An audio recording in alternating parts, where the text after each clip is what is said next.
Bill, it's great to talk to you, man. But more importantly, man, it's like the amount of respect I've got for you and what you've done throughout your career is an amazing thing. You know, we can talk about much music. We can talk to you, talk about you as an interviewer. We can talk to you about a journalist, a newsman. But the thing is, though, man, it's guys like you who helped somebody like myself learn how to do proper interviews and Mm. really focusing on what's important, not the fad, but the person that you're speaking with. And I feel like the things that you've done is slowly becoming a lost art. And I'm glad that I am following in those footsteps. So thank you very much for being such a great role model, my friend. Man, those are lofty words. I appreciate it so much. And not to sound glib, but I respect your work as well. Seeing you at all the press conferences and all the interviews, you've always been gracious to your guests. And, I was never on much. I was never the cute one, the political one, the wacky one. I just wanted to do good interviews, man. And hopefully I've achieved in one way or the other. I like to think I have good teachers. Mhm.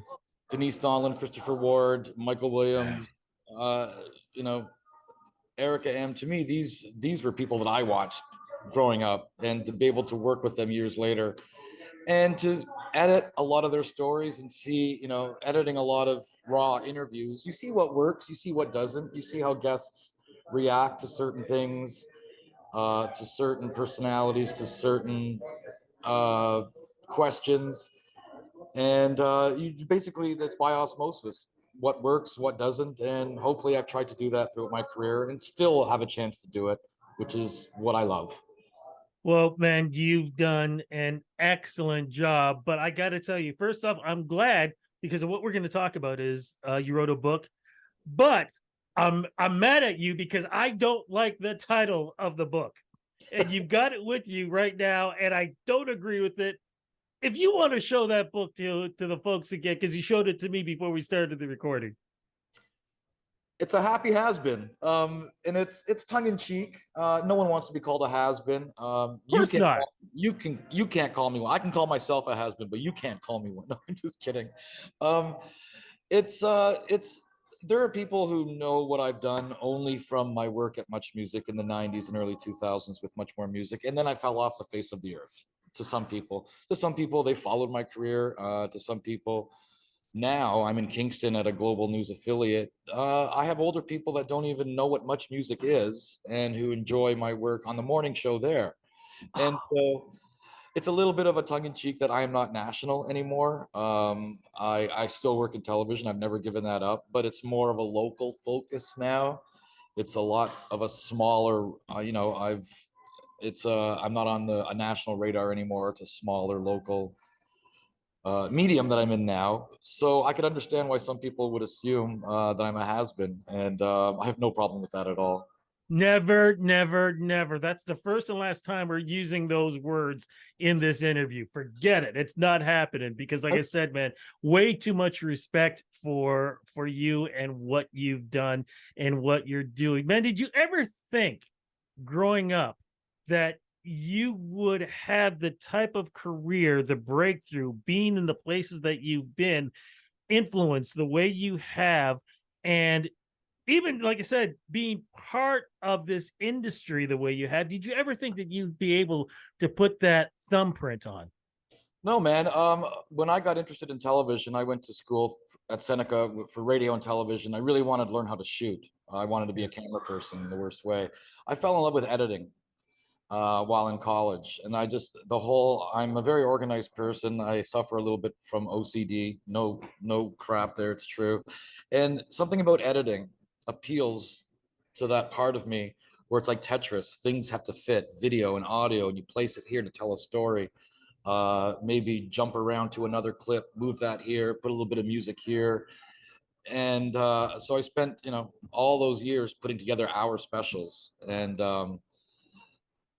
it's something that I don't see anymore uh, Yeah. on television. But yeah, so I loved editing. So the on-air thing I sort of fell into, and it's a long story, and it's all in the book how. But um, I think if you ask 10 different people how they got their job, you're going to get 10 different answers. But I still do the behind the scenes stuff. That's what I love. I love telling stories, other people's stories. It's just funny now that I have a chance to tell my own. Isn't it funny? I feel like that's a lost art. That's one of the things I was talking about, telling stories. I feel like we don't get enough of that. And because we're in a new era where you have TikTok and things like that, those social media platforms really don't get a chance to tell stories the way you and the crew used to tell stories of the people that you were speaking with. I've heard that theory. It's a lost art. Interviews. What one of the things that I miss about those days is the fact that we had the opportunity where we could do lengthy interviews and let a David Bowie interview, let him speak. The guy's got lots to say. He's very well read, very smart guy. He's very entertaining. And then coming back with that interview and being asked, does he warrant an hour special? And then seeing how entertainment shows, it's all about the 5-second soundbite, the 10-second soundbite, or who's in rehab, who's got cellulite. I think that's the way the entertainment business went. True. And it's sad because I love watching in-depth interviews, and the fact that you can do this podcast and let it breathe and let people get it, not just me, but whoever you're talking to, let them get into that conversation, let them listen, let them be a fly on the wall for some ideas being exchanged back and forth. Yeah, I don't see that anymore. And some people say, well, people have a short attention span these days. I think it's because people don't have a chance to see lengthy interviews. It's not at their, it's not available for them. There's obviously someone watching or listening now that's probably agreeing. And, those are the people that, that's the kind of entertainment that I enjoy is, not on the surface. It gets a little deeper. Sometimes it can make you cry. Sometimes it can make you laugh. Sometimes it's magical. Sometimes you can learn. All those things. And so God bless you for doing what you're doing. Thank you, my friend. Like I said, I know I say this seriously. I sort of adapted to what you guys did because, going to school and growing up and watching the interviews, I really learned a lot from you guys, whether the interviews worked or didn't work. And those were the things that I enjoyed because I didn't realize until I started doing interviews that I learned how to recover from what you guys did because you guys were live all the time. Well, and you never knew what was going to happen if the artist was in a bad mood or if anything could happen, and you guys had to adapt like that to make sure that the interview worked. Well, sometimes a live interview that doesn't work is probably more entertaining than a than an interview that does work. I'm sorry, there's a I'm in a hotel lobby. There's a vacuum in the background. I was at a wedding last night, my nephew's wedding, so I'm just checking the hotel now. So hopefully they'll be done. But that's okay, man. That's okay. Look, why did you decide to write the book now? Why was this the right time? When I moved to Kingston around 11 years ago, the Kingston Whig Standard, the newspaper, asked me to write a monthly column just about my life, and I was very grateful. I thought, wow, someone wants to know about me. That's odd. I did that for 5 or 6 years, and I got to a point where I thought, I'm done talking about me after 6 years in these monthly columns. And then COVID hit. And what happened during COVID, there was a proliferation of podcasts. And I kept getting asked to be a guest on different podcasts, talking about music, talking about the 90s, talking about whatever. And then a lot of stories started coming up that I had, that I'd forgotten about. And then realized, using the columns as sort of a jumping off platform and the stories I was coming up with during these podcasts, I thought, I'm just going to start writing. Just let it go. And that was about 1.5 years, 2 years ago. And then at the end of the year, I'm looking at what I wrote, and I said, this is a book. This is organized it, put it into chapters, tweaked it, played with it. And next thing I knew, late last year, I thought, okay, does anyone want to read this? Sent it out to some publishers. I heard back from some majors, and they said they'd love to put it out. How about 2024? And I just thought, you know what? 2023, it's the 35th year of anniversary of my career. There's a Much Music documentary coming out later this year. Um, I just thought this is the year that I want this out. And so here it is. And so why? I don't know. I scratched an itch. And sometimes I think people, you question if, or ego or lack of ego. Well, who wants to read about me? Nobody cares. There's more than a few people that want it. And I've been asked for years about a book. And so I'm just proud to say, here it is. I got it out of my system. And what's important to me is I don't want people to say, I've always maintained everyone has a story. Man, Yeah, everyone does. Everyone I has agree. something that they would like to share, need to share. We can all learn from. Some of us don't get a chance to tell our story. So I feel very grateful that I have a chance to tell my story. And in here, it's not just the meanderings of an old man. Hey, let me talk to you about the good old days. No, there's a lot of life lessons that I've learned along the way that I'm also sharing, which is a big part of the book. And I was going to just ask you too, what is that life lesson? What is the one thing that you've learned from what you didn't know getting into the business, going to Seneca, to where you are now? If there was something that you could put across and say, this is what I've learned. There's lots. One, don't throw a banana at a tree full of monkeys if you're visiting India. They'll chase you. They'll rip your face off for that banana. Learn never to do that. Always wear sunscreen.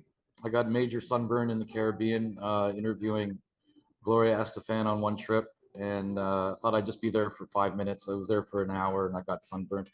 Um, Basically, we are all in this together. We talk about celebrity culture and fame, and we put them up on pedestals. To me, doctors, first responders are heroes, and I put them on pedestals. You know, anyone who wants to research a higher calling with religion, um, to me, those people are heroes because it's all about trying to elevate everyone around us. Not necessarily elevate ourselves, but elevate everyone around us and take care of each other, love each other. I know it's all glib, it sounds like a cliche, but man, it's so true. And you know how you meet certain people, you just get a vibe from? Well, you exude that. Certain people in my life, I've just gotten a vibe from where they're here for a specific reason, and that is to make people happy in their own special way. And everyone has that chance, and just to elevate everyone around you. That's Amazing, man. that is the most important thing that I've learned. Well, I got to get back to the double M because I remember going to the Bay.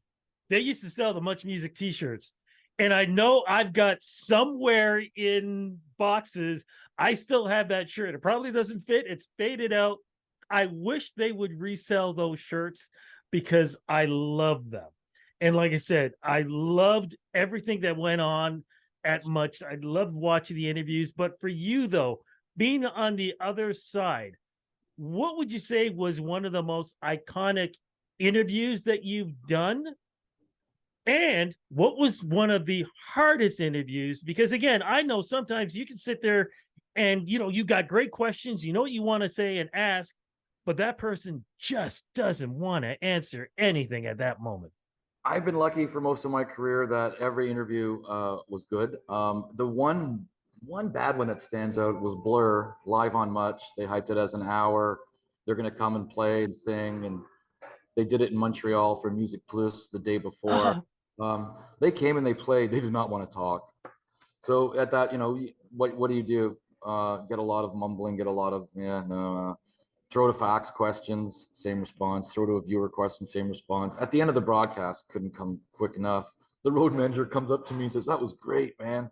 What are we talking about?" He goes, "Oh, we did this in Montreal yesterday. That wasn't very good." I can only imagine how bad their show was. But I've talked to Damon from Blur before and always had a great interview. So you never know if you're gonna. It's not so much them. It could be a bad day. Could have been, who knows, they were late getting in, not enough sleep. But people want to know about Madonna and Mick Jagger and big stars like that, and Tina Turner recently.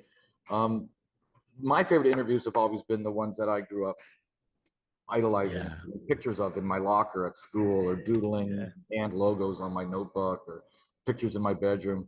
And they've always you know, to me, those little perfect circles, and I talk about that in the book, how That's why grateful. I'm wearing. This is one of my icons, man. That's why I'm wearing this shirt for this interview. I love Lionel. Always had a great time with Lionel. Yeah. But those perfect circles that bring you back to a moment when you were younger that you can reconnect somehow as you're an older person. To me, I love those, and I've been fortunate to have thousands of them. But some of my interviews are, you know, I went and saw Robert Smith, The Cure, a couple weeks ago in Toronto. The guy's 64, one of my favorite bands of all time, still blows me away. Um, I've interviewed Robert maybe 5 or 6 times over the years, and always a great interview. Um, I love Oasis. Always had a great time with the Gallagher brothers. I wish they would get back together. Yes. Liam can be a bit of a hooligan in some interviews. I've never had that with him. It's always been a great interview. And yeah, anyone that's sort of a touchstone in my life, I've never taken that for granted, how important those moments are to me. And I was a fortunate enough position to, you know, hang out with Mick Jagger and Madonna at her house, and lots of those experiences. And also a chance to write about it, which is, I guess, why we're talking.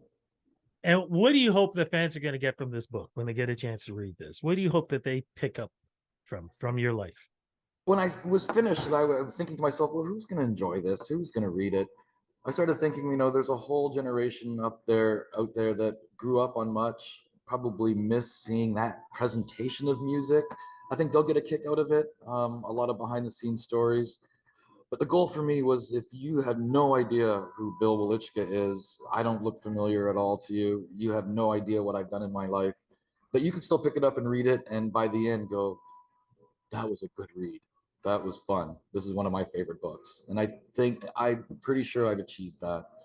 So if you know who I am, if you don't know who I am, you'll enjoy the book at least. Definitely. Just quick question.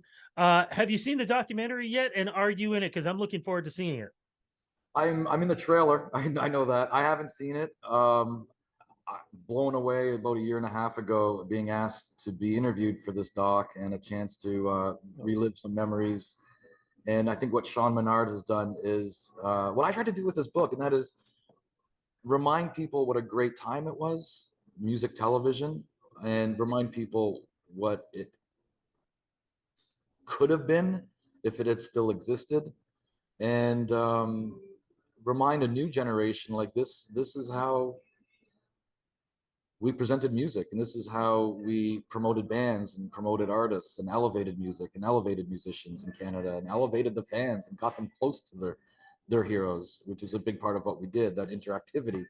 And I am looking forward to the documentary. I'm looking forward to seeing a lot of ex-coworkers too. And that's going to be in August, and then it tours across Canada, and then it's on Crave for everyone else to see. Cannot So wait, man. I haven't seen it. I'm looking forward to it. I've Cannot always wait. got much T-shirt that I think I still have to the screening, maybe. I hope somebody resells those things, man, because I would kill to get that. And what you said about that time period, like I said, I remember everybody rushing home to watch Much Music to see the debut of Thriller. So for folks who don't understand that, that was a moment in time, and it was from Much Music to see these things. Yeah, I rushed home after school to watch Much as well in the early days, and then to be able to work with some of these people years later was a huge thrill. But Rudy, I got to tell you, I don't have any Much T-shirts. I do have an old school Much Music baseball jersey. It's real thick. They only came out with them, I think, for a year or two. I still have that. Next time we see each other, I'm presenting that to you as a gift. Oh man, are you sure you want to part with that? Oh yeah, yeah, for sure. It's all yours next time I see you. Oh brother. I'll bring it to the red carpet. Hopefully you'll be there in Oh, September. I'll be there. Oh no. I will. There's unless lightning strikes me, there's nothing that's going to keep me away from that because I cannot wait to see that. Consider I it. say thank you straight up. As we're wrapping this up too, what you said about Blur, I will tell you off camera. I had the same situation. It was probably the same day. They were not in You a could have good been mood. exact same situation, but like I said, man, thank you for the memories. Thank you for the inspiration. Thank you for what you've done. I hope a lot of the young folks learn from your experiences, because we need that type of um journalists and reporting on the new artists that are out there, but also never forgetting about the classical old school artists, because that is part of the journey, and you, my friend, helped us through that journey. Thank you so much for this interview. Congratulations on the book, and just thank you for everything you've done. Thank you so much, sir. BillWelychka.ca if anyone's interested. But thank you so much for being interested. I appreciate it, Rudy. Thank you.